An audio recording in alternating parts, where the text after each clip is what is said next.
வணக்கங்க. நம்ம வீட்டில் இப்போ குழந்தைங்களுக்கெல்லாம் சளி காய்ச்சலா,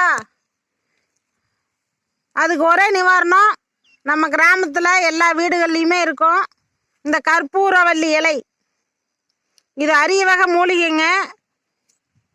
இது ஒரு 4 இலையை பறித்து நம்ம 1 டம்ளர் தண்ணி சேர்த்து கொதிக்க விட்டு ஒரு 1/2 டம்ளர் நம்ம குழந்தைங்களுக்கு கொடுத்தோம்னா சளி காய்ச்சல் குணமாகும். நமக்கும் இது குடிக்கலாம். ரொம்ப வாசனையாகவும் இருக்கும். இது வெறும் இலையாகவும் பறித்து சாப்பிட்லாங்க. சாப்பிட்டு கொஞ்சம் சுடு தண்ணி வச்சு குடித்தோம்னா ரொம்ப நல்லதுங்க. இது கிராமத்தில் வீடுகளில் நிறைய வச்சுருப்பாங்க. கொஞ்சமாக இந்த மாதிரி வச்சு மண்ணில் வச்சோம்னா அப்படியே தொலைஞ்சிக்கும். இந்த மாதிரி ஒரு பீஸ் எடுத்தாவே போதும், நிறைய வந்துடும். அது பாட்டுக்கு வளர்ந்துக்கிட்டே இருக்கும்.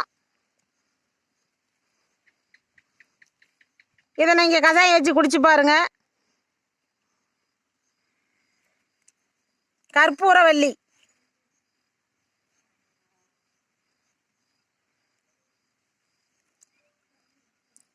மேலும் விவரங்களுக்கு ஈஸ்வரியின் நாளொரு மூலிகை சேனலை ஃபாலோ பண்ணுங்க.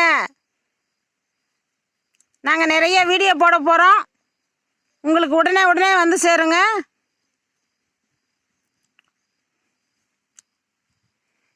நன்றிங்க.